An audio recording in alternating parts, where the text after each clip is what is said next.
في البدء كان الكلمة والكلمة كان عند الله وكان الكلمة الله.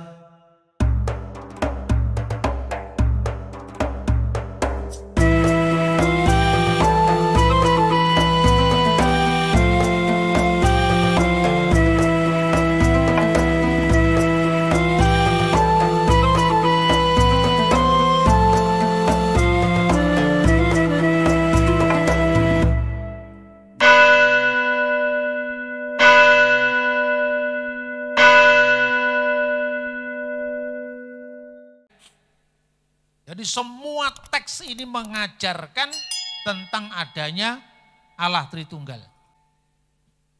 Nah, orang yang mengatakan, oh ternyata dalam naskah kuno tidak ada kata Bapa, Putra, dan Roh Kudus. Ini orang Kristen sendiri yang bikin-bikin gini. Karena saya jengkel, saya tampilkan ini teks aslinya. Buh, kowe ngerti apa enggak sekarep-karepmu. Yang penting saya tunjukkan teks aslinya. Kalau orang sok-sok tahu ini tidak ada Pak. Lah ini loh teks aslinya. Ini kan Novum Testamentum terbitan 1935. Lalu ada, ini loh. Ini namanya Kritikus Apparatus. Itu aparatus itu kalau teksnya di sini berbunyi apa? Di sini kutipan di atas ini disebutkan. Nah ada kata-kata dalam namaku. Bukan dalam nama Bapa, Putra, dan Roh Kudus. Tapi dalam namaku, nama Yesus. Berarti Bapa, Putra, dan Roh Kudus itu sisipan katanya. Ini ada yang orang-orang Kristen yang ngajarkan begitu. Makanya saya tunjukkan ini teks aslinya ya. Jadi ternyata yang tidak ada kata Bapa, Putra, dan Roh Kudus itu kutipan dari seorang penulis gereja abad keempat namanya Eusebius dari Kaisarea. Eusebius itu mengatakan gini loh, kira-kira kalau saya khotbah, ini naskah khotbah yang ditulis dalam bukunya Historia Ecclesiastica. Jilid buku ketiga, bab ketiga, 9. Dalam namaku dikaitkan menjadikan semua bangsa muridku dalam namaku. Ini bukan naskah Alkitab. Ini khotbahnya Eusebius. Jadi kalau seorang pendeta khotbah, ayatnya lewat, ini bukan ayat. Yang khotbah pendetanya ini loh kelewatan ayat misalnya. Dan kita harus menjadikan semua bangsa muridku dan membaptiskan di dalam namanya. Ya kan dalam baptisan kan ada rumusan dalam nama Yesus, dalam nama Bapa, Putra, dan Roh Kudus. Kan ada beberapa rumusan kan. Tapi rumusan ini tidak boleh dipertentangkan.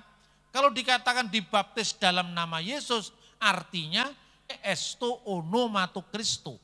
Di dalam nama Yesus artinya ditenggelamkan dalam baptisan. Makanya esto onoma Christo.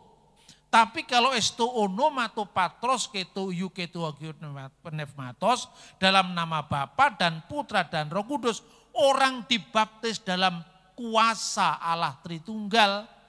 Dalam Allah Tritunggal itu ada Sang Kristus gitu loh.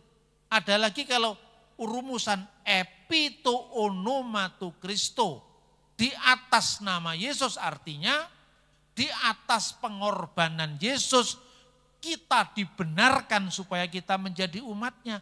Jadi baca ayat itu lihat kasusnya, tidak bisa langsung dipotong-potong, langsung saya pilih ini yang satunya dibuang. Ini kan seolah-olah gitu, ayat baptisan dalam nama Yesus diutamakan, yang ini mau dibuang. Akhirnya orang kabur dengan Tritunggal. Jadi misalnya kalau di gereja tertentu ada rumusan dalam nama Bapa dan Anak dan Roh Kudus yaitu Tuhan Yesus Kristus. Itu artinya apa? Dalam nama Bapa dan Putra dan Roh Kudus kuasa penebusan Tritunggal yaitu di atas pengorbanan Tuhan Yesus Kristus maknanya. Bukan berarti Bapa, Putra dan Roh Kudus. Kalau itu Bapa sama dengan Tuhan, Putra sama dengan Yesus, Roh Kudus sama dengan Kristus, bukan itu maknanya. Ini kan dua ayat konteksnya berbeda. Nah sekarang, kan Yesus disebut Bapa juga Pak. Berarti ya Bapa itu ya Yesus itu, gini loh. Baca sekarang. Matius pasal 1 ayat 21. Ia akan melahirkan anak laki-laki. Dan engkau akan menamakan dia Yesus. Karena dialah yang akan menyelamatkan umatnya dari dosa mereka. Jadi Yesus itu nama siapa? Nama anak laki-laki yang akan dilahirkan oleh Bunda Maria. Jadi Yesus itu nama kemanusiaan firman yang menjadi manusia. Jadi pada mulanya adalah firman. Dan firman itu bersama-sama dengan Allah. Dan firman itu adalah Allah. Firman ini menunjuk kepada hakikat ilahi Yesus sebelum turun ke dunia. Amin. Kemudian segala sesuatu dijadikan oleh dia. Bukan dijadikan oleh kemanusiaan Yesus. Karena kemanusiaan Yesus ketika bumi, langit diciptakan belum turun ke dunia. Masih sebagai sang firman. Segala sesuatu dijadikan oleh dia. Dan tanpa dia, tanpa firman itu, tidak ada sesuatu pun yang jadi dari segala yang telah dijadikan. Ayat 14, dan firman itu telah menjadi manusia. Kemanusiaan Yesus tadi yang menurut Matius 1 ayat 21 dinamakan Yesus. Jadi Yesus itu nama manusianya. Tapi kok kenapa Yesus disebut Bapa yang kekal, Pak? Dalam nubuat Yesaya. Namanya akan disebut penasihat yang ajaib, Bapa yang kekal dan seterusnya kan. Begini, Adam itu bapa kebinasaan. Karena manusia pertama, manusia jatuh ke dalam dosa, akibat dosa membawa yang lain jatuh. Ya kan? Itu namanya kejatuhan dalam dosa, itulah Adam pertama. Yesus disebut apa? Adam terakhir. Jadi kalau Adam pertama secara manusia, dosa memasuki dunia, maka lewat Adam terakhir, dia menjadi bapa yang kekal. Karena tidak lagi tersentuh oleh dosa. Itu konteksnya.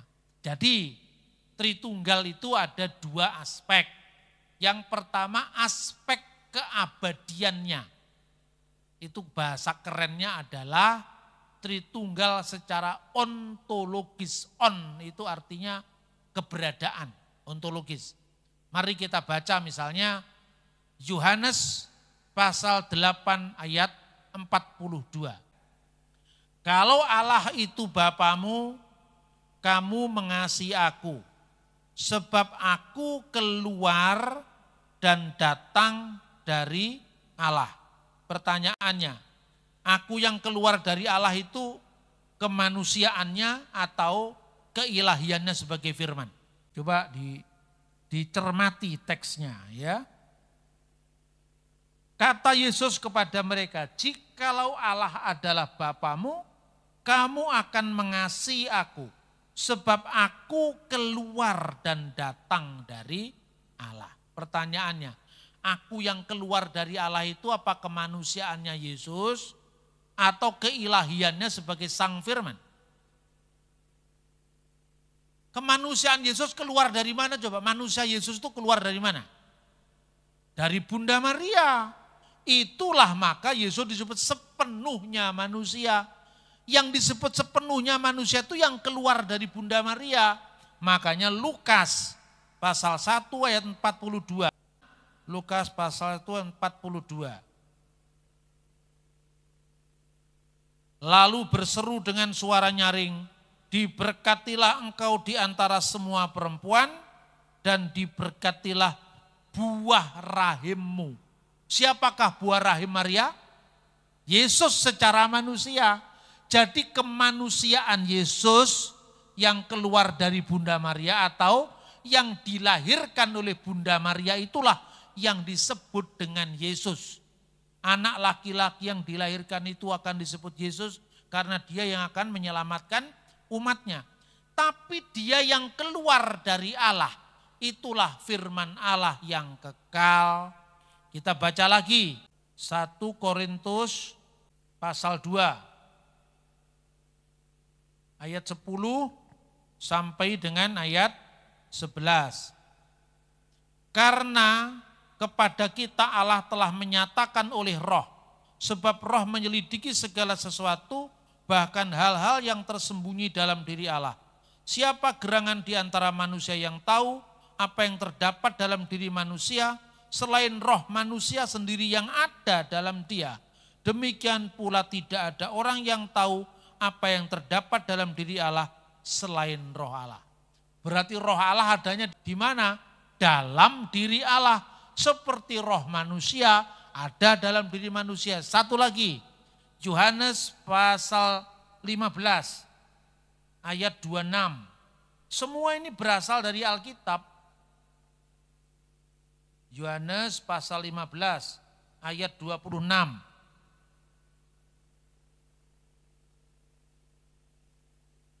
Jikalau penghibur yang akan kuutus dari Bapa datang, yaitu roh kebenaran yang keluar dari mana? Dari Bapa. Jadi Bapa itu eksistensi atau wujudnya, ya, firman-Nya keluar diperanakkan dari Bapa, Roh Kudus keluar dari Bapa, sumbernya hanya satu. Maka pertanyaannya, kok diperanakkan Pak? Ini tidak diperanakkan dalam pengertian terus secara biologis itu ya enggak, siapa yang bilang begitu. Misalnya, Pancasila itu adalah gagasan Bung Karno. Bung Karno lah yang melahirkan gagasan itu. Masa gagasan butuh ibu? Siapakah ibunya gagasan? Bung Karno punya istri mana lagi yang melahirkan gagasan? Masa begitu? Ya, lahir di sini bukan beranak secara fisik, tapi karena dulu di Arab pada masa pra-Islam, orang-orang Arab itu primitif, percaya bahwa Allah itu punya anak, Allata, Usa, dan Manat, maka diluruskan oleh Quran. Lam yalid walam yulad walam yakulahu kufuwan ahad. Sesungguhnya Allah itu tidak beranak dan tidak diperanakkan, dan tidak seorang pun, tidak sesuatu pun yang setara dengan Allah. Ini orang Kristen harus berkata amin. Memang Allah itu tidak beranak, siapa yang berkata Allah beranak secara fisik? Itulah yang dimaknai anak Allah. Anak Allah itu apa? Allah menyatakan diri lewat firman-Nya. Maka perumpamaan apa yang paling dekat? Ya tubuh, jiwa, dan roh itu. Tubuh, jiwa, dan roh. Cuman kalau Allah itu kan wujudnya bukan tubuh, tapi wujudnya imaterial. Tidak terikat oleh ruang dan waktu. Tapi dalam Allah yang satu, dalam eksistensi Allah yang satu, ada firman-Nya yang kekal, ada rohnya yang kekal. Nah, hubungan ini yang disebut pribadi. Nah, orang nanya lagi, di mana ada kata pribadi? Ada, Anda yang enggak tahu. Itu dalam Ibrani pasal 1 ayat 3 itu ada kata hipostasis dari Bapa. Yesus itu adalah gambar wujud Allah yang kelihatan. Jadi gambar wujudnya itu adalah gambar dari hipostasisnya. Hipostasis itu yang diterjemahkan pribadi. Jadi ada semua dalam Alkitab itu. Tapi pribadi Allah kan bukan pribadi manusia yang terikat oleh ruang dan waktu. Maka kemudian Tritunggal ini bukan dibuat, bukan diciptakan loh. Dirumuskan. Maka disebutkan satu hakikat Allah dalam tiga pribadi. Tiga pribadi itu bukan pribadi terpisah. Ya, Pak Tong seringkali mengutip ayat una substantia tres persona, tapi ngutipnya kurang lengkap. Teks itu masih ada lanjutannya. Diskresi non separati, distingsi non divisi. Bisa dibedakan, tidak bisa dipisahkan. Jadi Bapa, Putra, dan Roh Kudus itu satu, tidak bisa dipisahkan. Tapi bisa dibedakan karena Bapa itu merujuk kepada wujud Allah, Anak itu merujuk kepada firman Allah yang kekal. Firman ini bukan teks Alkitab. Teks Alkitab itu adalah firman tertulis ini firman yang kekal, yang menciptakan segala sesuatu, logos, tuteu, firman Allah. Dan Roh Kudus itu roh yang ada dalam diri Allah. Seperti manusia terdiri dari tubuh, jiwa, dan roh, maka Allah Bapa bersama firman-Nya dan rohnya. Gitu loh. Tapi kenapa disebut pribadi? Ini bukan pribadi psikologis yang terpisah. Karena dikatakan diskresi non separati, distingsi non divisi. Kok angel-angel banget Pak, kok sulit? Tidak sulit. Ya, daripada Anda tidak ngerti aslinya, saya jelaskan aja, tapi toh saya terjemahkan. Bisa dibedakan, tidak bisa dipisahkan. Masing-masing punya kekasan secara tak terbagi. Makanya tadi saya bilang, kalau Tuhan berfirman kepada sidang ilahi, coba, itu tidak salah. Tapi ketika itu kan sidang ilahi sudah diciptakan Tuhan. Sebelum Tuhan menciptakan manusia, katanya tafsir Yahudi, Tuhan berfirman ngajak rembukan sama malaikat. Saksikan ya, saya mau buat manusia menurut gambar dan rupa kita.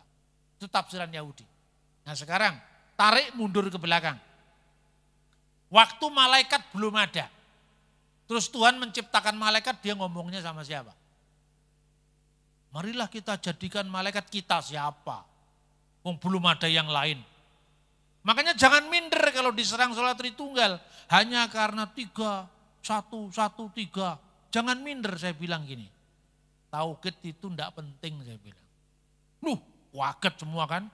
Tauhid enggak penting lah. Coba kamu bayangkan. Tuhan itu sebelum ada manusia, sebelum ada malaikat, sebelum ada alam semesta. Sama siapa dia? Sendiri Pak. Nah sendiri toh. Ketika masih ada Tuhan, yang lain-lain belum ada. Belum diciptakan. Apa Tuhan butuh kata satu? Karena yang lain enggak ada, cuma satu. Adanya satu kan sudah ada 2, 3, 4, 5 kan. Baru ketika Tuhan menciptakan alam semesta, ada yang lain selain dia. Benar enggak? Ada malaikat ciptakan pertama kali. Tuhan jadi aku, malaikatnya kamu. Malaikatnya tidak ada satu, ada Mikail, ada Gabriel, aku dan kalian. Setelah malaikat, Tuhan bikin manusia, aku, kalian, dan dia. Manusianya Adam dan Hawa, Kain, Habil bertambah lagi.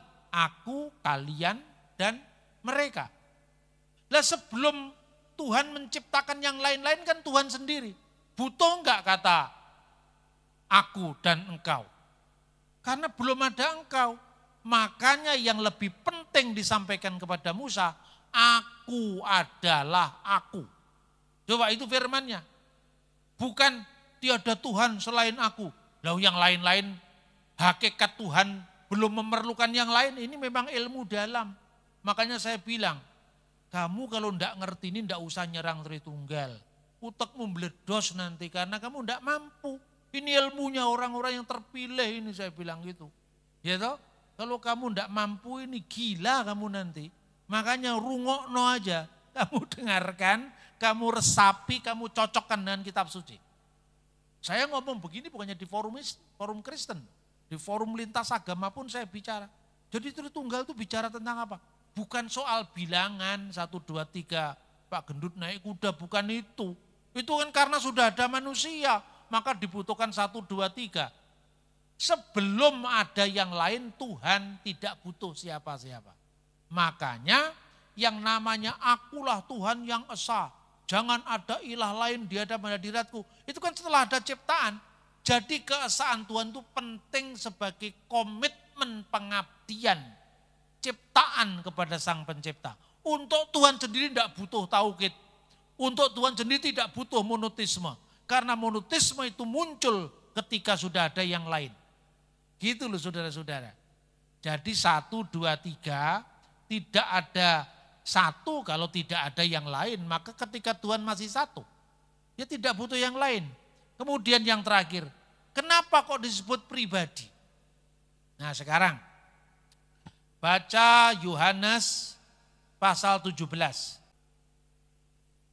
Demikian kata Yesus, lalu ia menengadah ke langit dan berkata, Bapa, telah tiba saatnya, permuliakan anakmu supaya anakmu mempermuliakan engkau. Sama seperti engkau telah memberikan kepadanya kuasa atas segala yang hidup. Demikian pula ia akan memberikan hidup yang kekal kepada semua orang yang telah engkau berikan kepadanya. Inilah hidup yang kekal itu, yaitu bahwa mereka mengenal engkau satu-satunya Allah yang benar dan mengenal Yesus Kristus yang telah engkau utus. Aku telah mempermuliakan engkau di bumi dengan jalan menyelesaikan pekerjaan yang kau berikan kepadaku untuk melakukannya. Oleh sebab itu ya Bapa, permuliakan aku padamu sendiri dengan kemuliaan yang kumiliki di hadiratmu sebelum dunia ada. Berarti Yesus sudah punya kemuliaan sebelum datang ke dunia. Ya toh? Berarti saudara-saudara, satunya Tuhan itu bukan satunya manusia. Kalau manusia, satu, sendiri. Kesepian enggak? Kesepian toh? Makanya dia butuh yang lain. Tidak baik manusia itu sendiri kan itu kan? Diciptakan yang lain. Karena pribadi manusia itu pribadi yang hanya dimiliki oleh satu hakikat. Hakikat manusia hanya boleh memiliki satu pribadi. Makanya manusia tidak bisa berdialog dengan dirinya sendiri. Karena hanya satu. Akibat karena pribadi manusia hanya bisa dimiliki oleh satu hakikat manusia, satu wujud manusia, maka ada yang disebut kesepian. Nah pertanyaannya, apakah Tuhan pernah kesepian? Manusia belum diciptakan, malaikat belum diciptakan, Tuhan sendiri. Ada ajaran yang mengatakan Tuhan sendiri, dia ingin dikenal, makanya dia menciptakan manusia. Dia ingin dikenal, berarti Tuhan butuh aktualisasi diri. Tuhan ingin proklaim kepada yang lain, inilah aku yang hebat. Saksikanlah, kan itu kan. Padahal dalam kekekalan Tuhan tidak butuh aktualisasi diri. Tuhan tidak pernah kesepian. Makanya ada kasih yang kekal dalam wujud Allah. Bapa yang mengasihi, Putra yang dikasih, dan Roh Kudus kasih yang disalurkan. Inilah hakikat Allah Tritunggal Maha Kudus dari kekal sampai kekal. Bapa, Putra, dan Roh Kudus satu, tidak pernah terpisah. Diskresi non separati. Lah pertanyaannya, waktu dibaptis Pak, waktu dibaptis kan ada 3 oknum yang terpisah. Yesus di sungai Yordan, Roh Kudus dalam bentuk burung merpati, suara Allah di surga, kan terpisah. Itu Tritunggal dalam pernyataan Allah. Pertanyaannya, yang satu dengan Allah itu tubuhnya Yesus atau Yesus sebagai firman? Yesus sebagai firman, tubuhnya Yesus di dunia. Tubuhnya Yesus tidak satu dengan Allah. Yang satu dengan Allah, firman Allah itu adalah Allah. Yesus sebagai firman itu adalah Allah. Makanya tidak bisa mati. Allah tidak bisa mati. Yang mati itu kemanusiaannya Yesus. Makanya dia yang dibunuh dalam keadaannya sebagai manusia. 1 Petrus pasal 3 ayat 18. Jadi jangan bingung dikatakan, Yesus itu Tuhan, Tuhan kok mati? Yang mati itu kemanusiaannya, bukan Allah itu mati. Tuhan kok bisa difoto? Yang difoto itu adalah kemanusiaan Yesus yang jadi manusia, yang anaknya Bunda Maria, yang lahir di Bethlehem Israel itu bisa difoto. Tapi Allah tidak bisa difoto. Mana ayatnya? Yohanes 1 ayat 18. Tidak seorang pun pernah melihat Allah. Tapi anak tunggal yang di pangkuan Allah, dialah yang menyatakannya. Jadi kalau ada gambar Allah Bapa lebih tua, jenggotnya putih, di bawahnya Yesus jenggotnya hitam semua, di atasnya ada burung merpati, itu gambar sesat. Karena tidak boleh Allah Bapa itu digambar. Tidak pernah ajaran gereja resmi dari konsili-konsili dari Alkitab yang mengatakan Allah Bapa bisa digambar. Jadi kenapa Mormon kita katakan sesat? Karena Mormon menggambar Allah Bapa. Di gereja tidak pernah ada gambarnya Allah Bapa. Yang ada gambarnya Yesus Putra Allah dalam kemanusiaannya di dunia. Ayatnya di mana? Tidak seorang pun pernah melihat Allah. Maksudnya Bapa. Tapi anak tunggal yang di pangkuan Bapa, dialah yang menyatakannya. Jadi anak tunggal yang menjadi manusia itu yang bisa digambar. Allah tidak bisa digambar. Clear kan? Ya toh? Nah sekarang Roh Kudus dalam bentuk burung merpati. Apa burung merpati itu Roh Kudus?